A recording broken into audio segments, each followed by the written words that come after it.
Island and Causeway.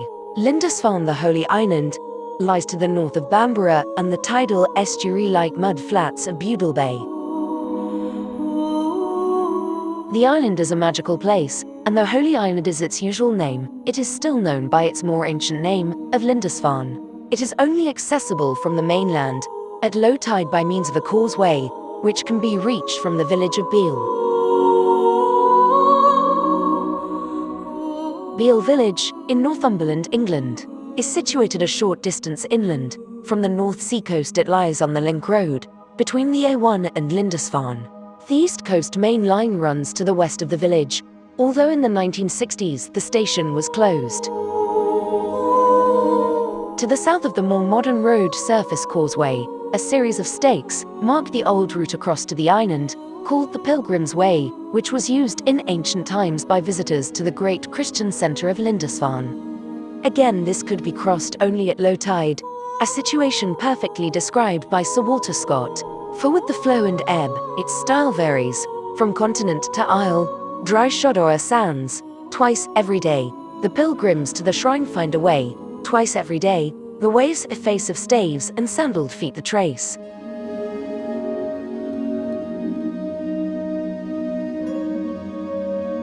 The modern causeway is about a mile long and reaches the island at a point called the Snook, at the western tip along Sandy Peninsula, which leads the road to the attractive Holy Island village and the nearby ruins of a Norman priory.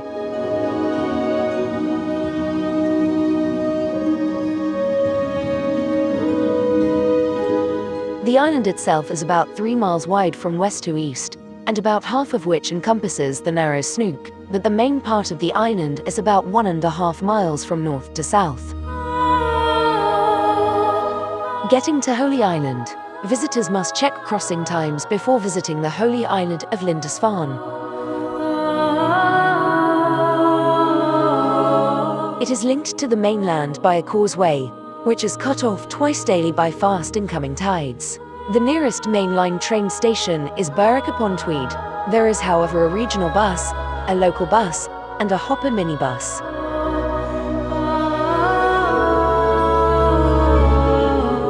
Hello there, and welcome to my channel.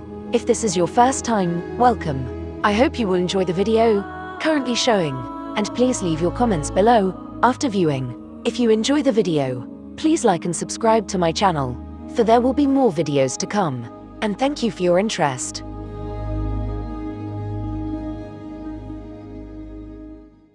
Welcome to Holy Island. In this video we will travel around Holy Island to delve into some of the history of this historical place, as we take in some of the sights on offer here on Holy Island.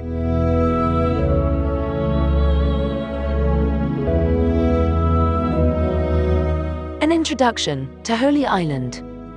Holy Island, also called Lindisfarne, is a small historic island in the North Sea, 2 miles from the English Northumberland coast, linked to the mainland by a causeway at low tide.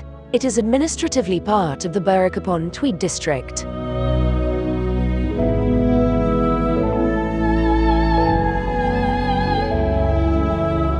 Less civilized times. In Norman times a new monastery was built on Lindisfarne. Around this time, Holy Island became an alternative name for Lindisfarne. The Norman priory served as a cell for Durham Cathedral.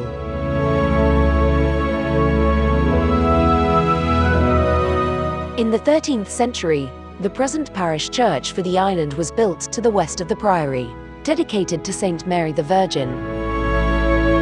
It is perhaps sometimes overlooked in favor of the better-known landmarks of the priory and castle.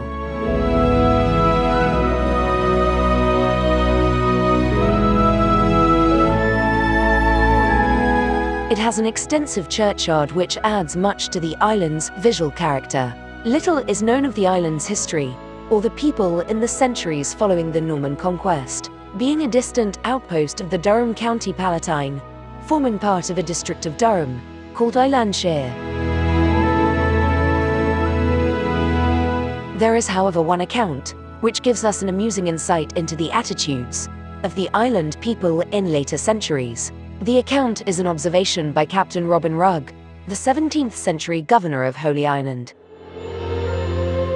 The common people pray for ships which they see in danger, They all sit down upon their knees and hold up their hands and say very devotedly, "Lord, send her to us. God, send her to us." Seeing them upon their knees and their hands joined, you may think that they are praying for your safety. Oh no. Wow! Their minds are far from that. They pray, not to God to save you, or to send you to port, but to send you to them by shipwreck, so that they may get the spoils of the ship, and to show that this is their meaning. If the ship comes well to port, they get up in anger crying out, "Devil, stick the ship, send the ship away from us." Not exactly what we would expect from a holy island. I give up, that's it. It seems that the islanders had inherited the rough ways of the border folk, so typical of Northumberland, in days gone by.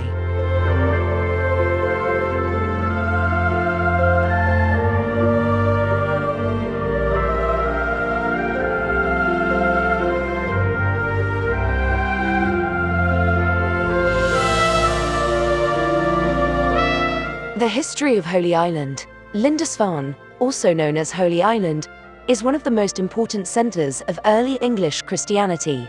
Irish monks settled here in 635 AD, and the monastery became the center of a major saint's cult, celebrating its bishop known as Cuthbert.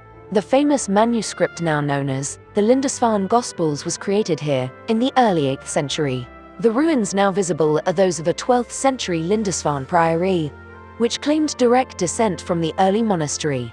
Possibly the holiest site of Anglo-Saxon in England, Lindisfarne was founded by Saint Aidan.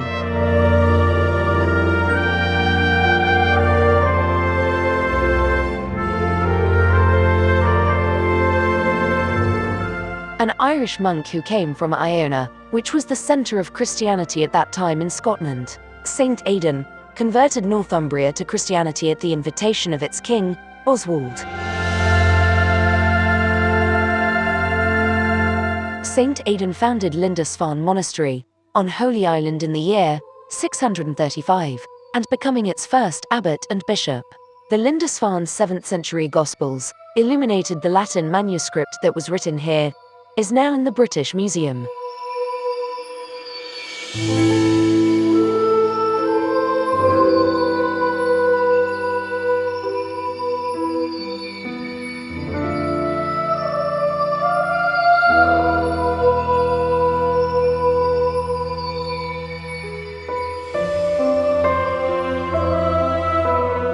The island is known for the famous Viking raid that occurred on Lindisfarne.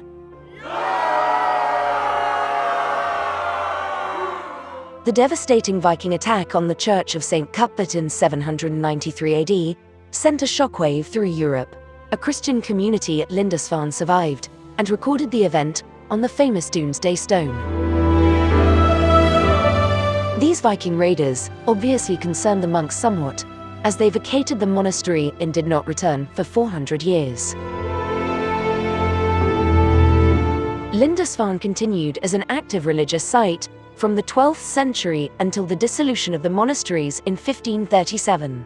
It seems to have become disused by the early 18th century. However, this Viking raid on the island of Lindisfarne, just off the Northumberland coast, was not the first in England. It was particularly significant due to the sacred nature of the area and where Cuthbert's body was revered as that of a saint. From the end of the 8th century, the isolated island with its rich monastery was easy prey for Viking raiders.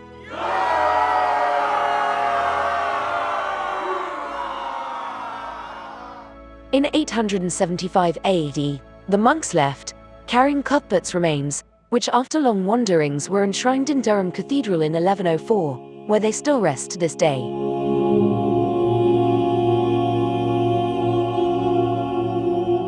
Only after that time did Durham monks re-establish a priory on Lindisfarne. The small community lived quietly on Holy Island until the suppression of the monastery by Henry VIII in 1537. By the late 18th century, the building's remains had become a popular tourist attraction for antiquarians and artists. Drawings and descriptions of the priory show that until about 1780, the church survived virtually intact.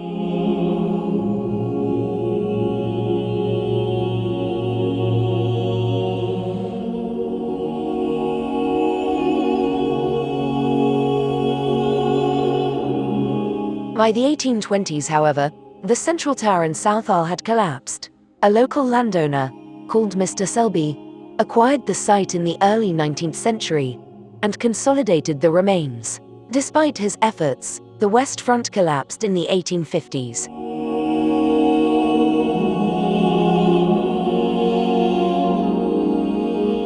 Sir William Crossman excavated the monastic buildings in the late 19th century, and in the early 20th century the church was excavated and the walls were consolidated.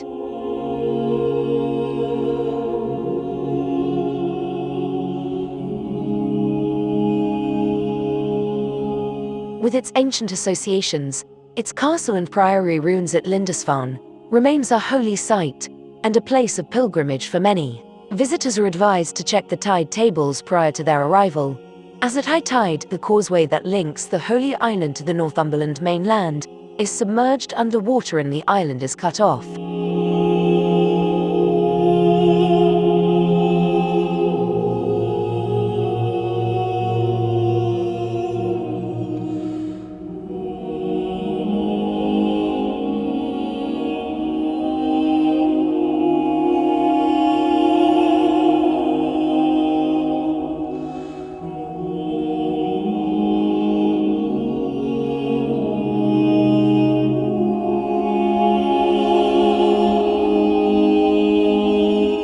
The island has a thriving community with a busy harbour, which includes shops, hotels, and some delightful pubs for a drink or two.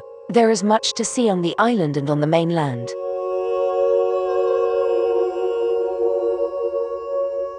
Some activities include bird watching, fishing, golf, painting and photography. These are just some of the things to be enjoyed on Holy Island.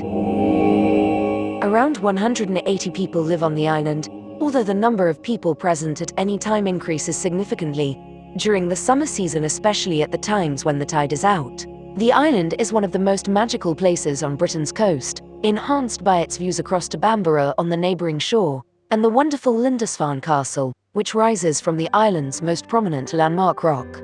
Anciently, the island was known to the native Britons in late Celtic times as Medcourt, or in Latin as Insula Medicata. The old name is thought to derive from the Latin meaning healing island, perhaps from medicinal herbs that grew there, or maybe from an allusion to the healing nature of the receding tide, which bridges the gap with the mainland.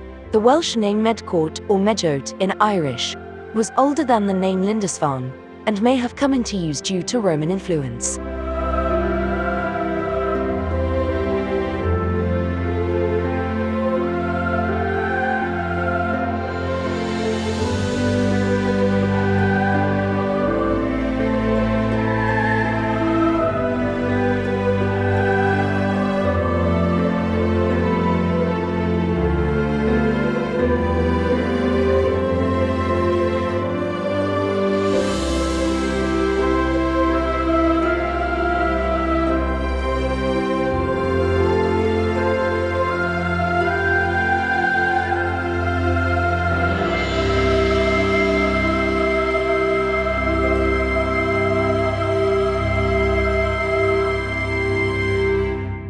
Although suggestions have linked the Anglo-Saxon name Lindisfarne to some kind of stream, whereas historians and place name experts consider the name is somehow linked to a people called the Lindisi of Lincolnshire. When the Angles from the German, Danish and Frisian coast invaded Britain in the 6th century, the area around the River Humber was a major area for their earliest settlement. The people who settled on both sides of the estuary were known as the Humbress, and the tribal group on the south side in Lincolnshire were called the Lindisfarne.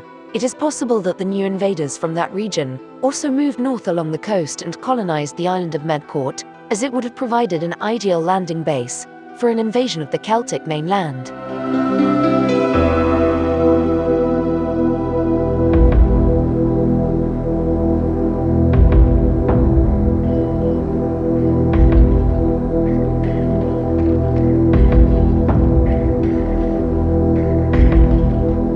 It is known for sure that an Angle chief called Ida seized the nearby Celtic stronghold of Bamborough in 547 AD.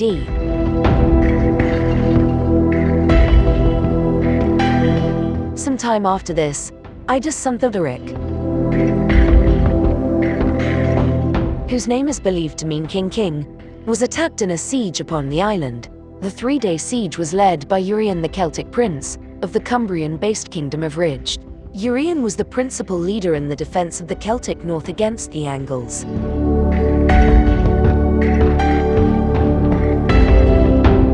In the end, the Angles would be successful in their invasion and colonization of the north, establishing a kingdom called Bernicia in this part of the region, which was based on an earlier Celtic kingdom of a similar name. The pagan Angles, along with the Saxons, who colonized the south of England, would eventually convert to Christianity.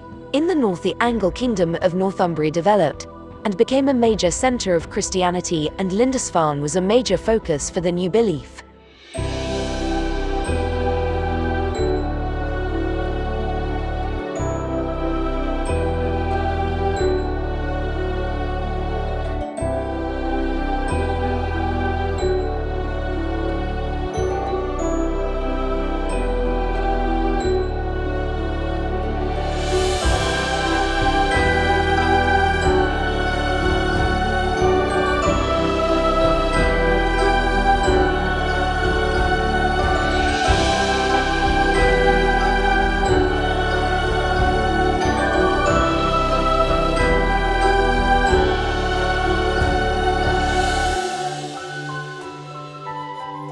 Holy Island today. Lindisfarne is internationally famous, both for its medieval religious heritage and also its beautiful 16th century castle.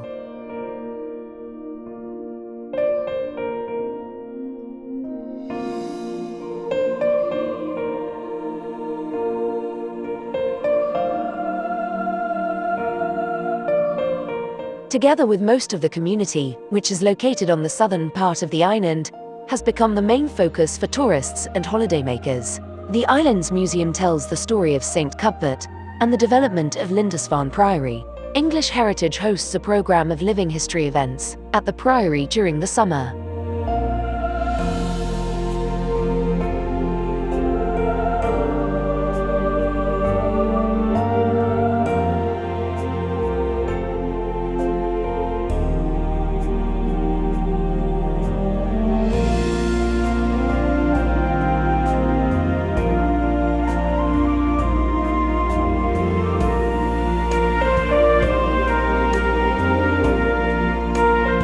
Cradle of Christianity.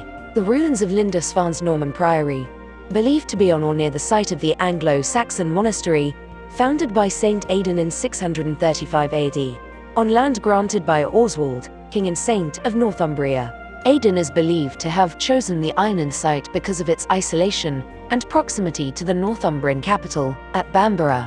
Aidan, the first bishop of Lindisfarne, an Irish Celtic monk from the Scottish Isle of Iona, travelled widely throughout Northumberland and with the help of King Oswald as an interpreter, began the conversion of the pagan Northumbrians to Christianity. The conversion of the Northumbrians to Christianity by Aidan and Oswald could not have been an easy task. The Northumbrians were the descendants of a heathen race of people who were in many ways no more civilized than the Scandinavian Vikings, who invaded Britain centuries later. Saint Aidan's death, in 651 AD, is said to have been related in a vision to a young shepherd boy, called Cuthbert, who lived in the hills somewhere near the River Tweed. The vision convinced Cuthbert that he should take up the life of a monk, so at the age of 16, he entered the Northumbrian monastery of Melrose in Tweedale, which is now in the southern borders of Scotland. In 654 AD, Cuthbert came to Lindisfarne, where his reputed gift of healing and legendary ability to work miracles achieved far-reaching fame for the island. Cuthbert was elected Bishop of Hexham in 684 AD, but exchanged the see for Lindisfarne to become the fifth successor to Bishop Aidan. When Cuthbert died 687 AD, he was buried in accordance with his wishes on the island of Lindisfarne, but 11 years after his death, his body was found to be in an incorrupt state by the astonished monks of the island. The monks were now convinced that Cuthbert was a saint, where pilgrims continued to flock to Lindisfarne, in numbers as great as during Cuthbert's lifetime.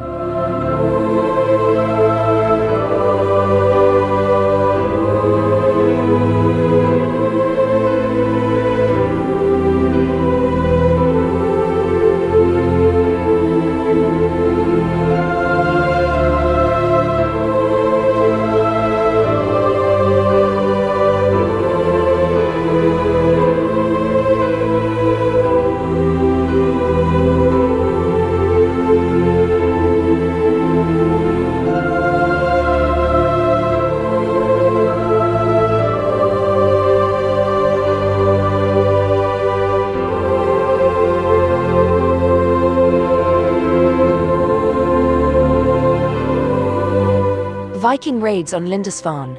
In 793 AD, Lindisfarne was to witness the first Viking raid on the coast of Britain, which was recalled with much drama by an informative record of the period, called the Anglo-Saxon Chronicle. The year was 793 AD. In this year terrible portents appeared over Northumbria, which apparently frightened the inhabitants. There were exceptional flashes of lightning and fiery dragons were seen flying through the air. A great famine followed hard upon these signs, and a little later in that same year, on the 8th of June, the harrying of the heathen miserably destroyed God's church by rapine and slaughter. It was a horrific and devastating moment for Northumbria, but the Anglo-Saxon chroniclers were largely responsible for giving the Vikings the bad press or fake news that they still have today. The chroniclers did not mention that the Anglo-Saxons had invaded Britain in much the same way 2.5 centuries earlier.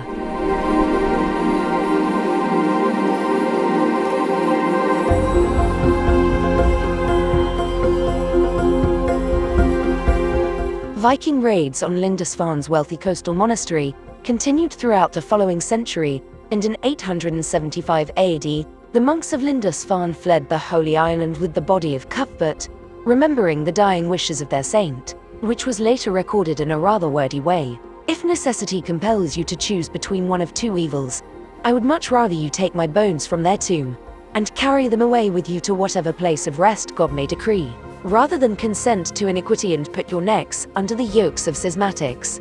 For many years, the monks wandered the north of England with the coffin of Saint Cuthbert, and after settling for just over 100 years in the old Roman fort called Chester Street, they moved on to Durham in 995 AD. This is where Saint Cuthbert's body lies to this day, in the Durham Cathedral that was built for his shrine.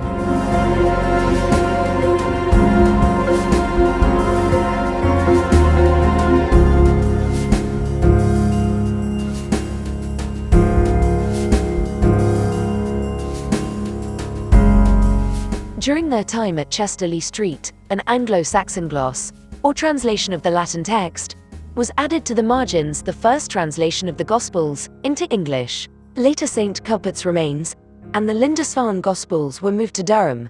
They were taken from Durham Cathedral, following the dissolution of the monasteries in the 1530s, where they ended up in the hands of private collectors.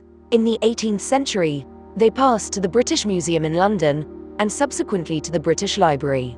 A facsimile copy may be seen on Lindisfarne, but there have been regular campaigns to return them to the region.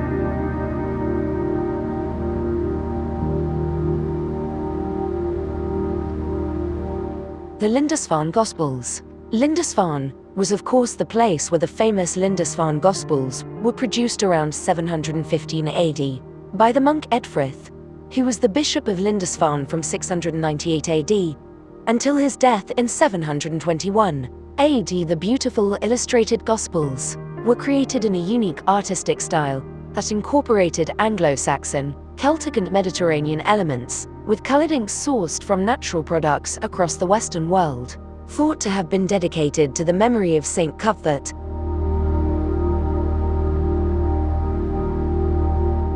The Lindisfarne Gospels have long been considered one of the most precious artifacts of the region, along with being a symbol of Northumberland's golden age.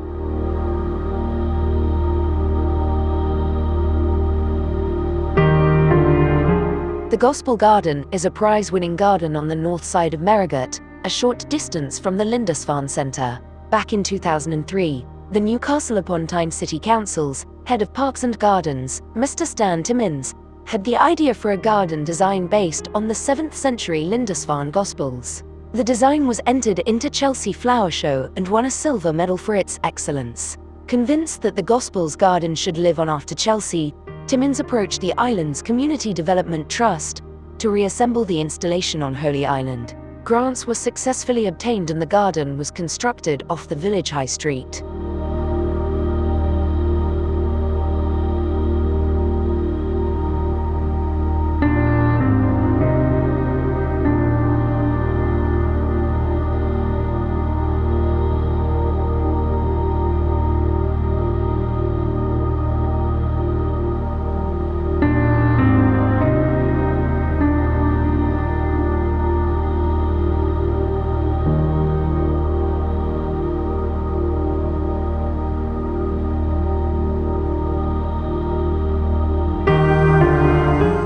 St. Mary's Church.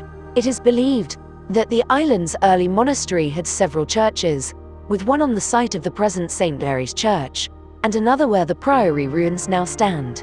Although the current Church of St. Mary the Virgin, adjacent to and in line with the priory, mainly stems from the 12th and 13th centuries, it was considered to be the oldest building on Holy Island from previous observations by Peter Ryder. He had shown the building combines stonework from the Saxon period. Removal of internal plaster had revealed parts of a round-headed Saxon arch, touching the later early English arch, in the wall that divides the nave from the chancel, and high above this is a typical Saxon door.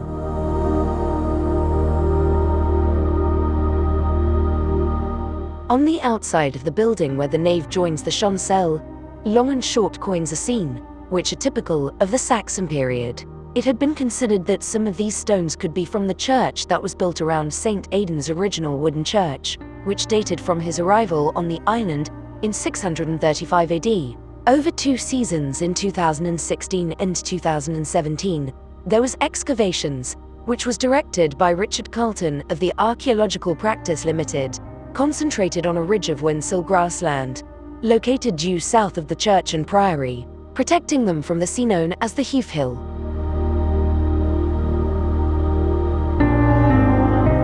Here were found the foundations of a stone building in a location shown on a plan in unpublished work by Hope Taylor in 1962. The church is pre-Norman conquest and could date from the 630 AD to 1050, although an early date was thought the most likely. On the ridge, it would have been entirely visible from Bamborough, the seat of political power at the time.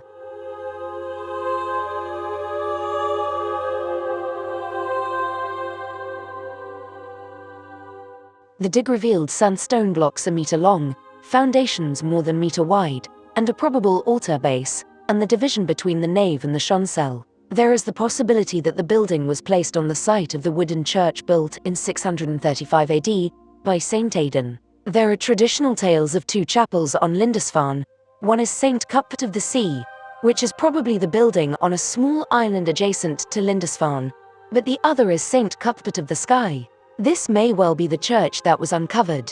Peter Ryder, who was recording the dig, said that the building was very likely to have resembled the 7th century church, which can be seen at Escombe in County Durham, and may have been built to commemorate where St. Aidan's wooden church stood. Apart from some roughly carved stonework, there were few datable finds, although radiocarbon dates are still awaited from a small amount of charcoal.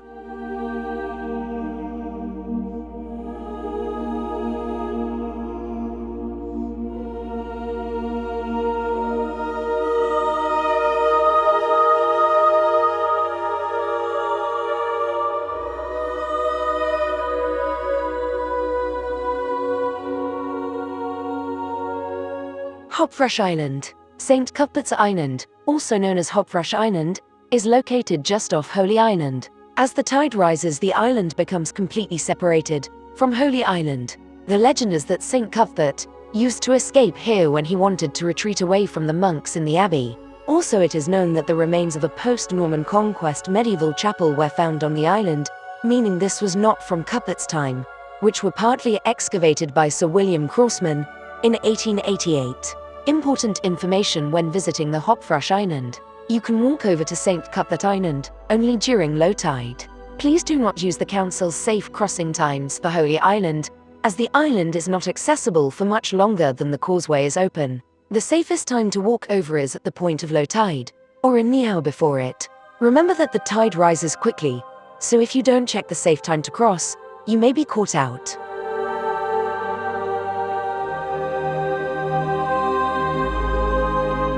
Hopfresh and St. Cuthbert's Beads. Just offshore from the Holy Island village is the small island of Hopfresh, or St. Cuthbert's Isle, where the saint was said to have crafted the legendary beads described by Sir Walter Scott in Marmion. But famed St. Hilda's nuns would learn, if on a rock by Lindisfarne, St. Cuthbert sits and toils to frame the sea-born beads that bear his name. Such tales had Whitley's fishers told, and said they might his shape behold, and hear his anvil sound, a deadened clang, a huge dim form, seen but and heart when gathering storm, and night were closing round. But this, a tale of idle fame, the nuns of Lindisfarne disclaim, Cuthbert's or Cuddy's beads can sometimes be seen washed up on the shores of Holy Island. They are in fact the fossilized remains of tiny sea creatures of the crinoid type, which inhabited the ocean depths in prehistoric times. Supposedly resembling the shape of the cross, they were once used as rosary beads.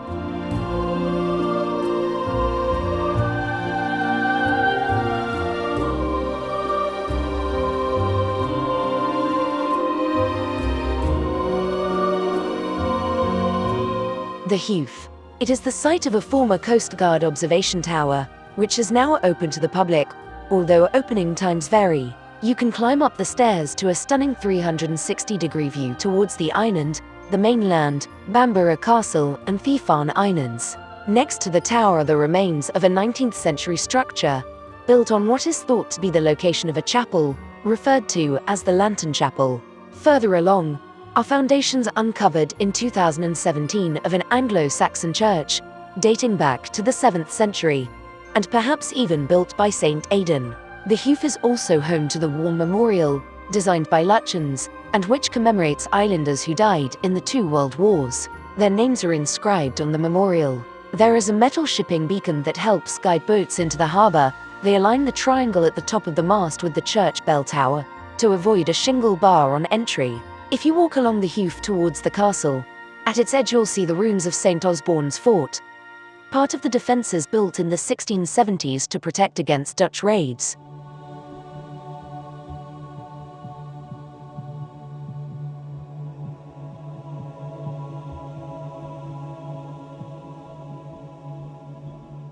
Window on the wild Lindisfarne. This striking building is open to the public as a way of observing the wildlife on the island and learning about its rich nature. It was designed by Icosis architects on a commission from Natural England in consultation with the local development trust.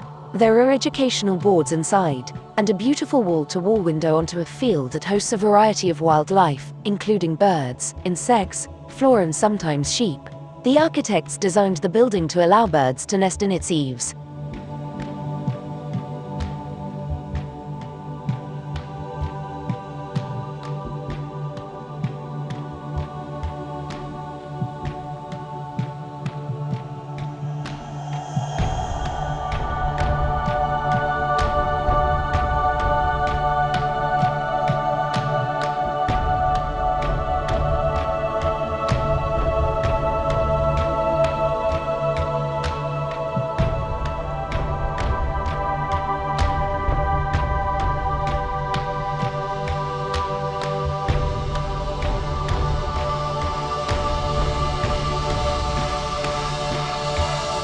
Lindisfarne Castle. Today the only feature of Holy Island that suggests any involvement with the violent border history of Northumberland is Lindisfarne Castle. First built in 1550, it sits romantically on the highest point of the island, a windstone hill called Beblow. It rises from the rock in such a beautiful way that the castle almost seems to be a part of the rock itself. A small but superbly rugged-looking building, which has been a National Trust property since 1944. Lindisfarne Castle has never witnessed any major battle or border siege, although it was occupied by Northumberland Jacobites at the time of the 1715 Rising. Lindisfarne Castle was converted into a private residence by the well-known British architect, Sir Edwin Lutyens, in 1903. Inside the building it has great character, where the architect has made incredible use of the confined space. Externally the castle is bordered by a garden, created by the famed landscape gardener, Gertrude Jekyll, in 1911.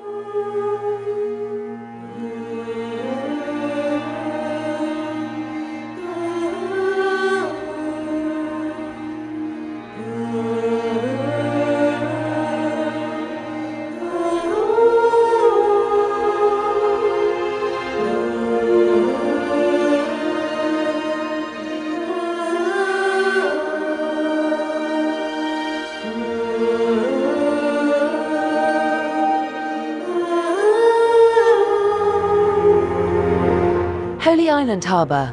The harbour and surrounding land. If the harbour master is not available, landing and harbour dues can be paid in the village at the Lindisfarne Centre. The public are cautioned that this is a busy fishing harbor, in regular commercial use by the fishing community. The harbor area also provides a base for Holy Island Coast Guard operations. Please take care when walking in this area, as land is typically uncultivated and rough under the foot. Listen out for vehicles and be prepared to give way.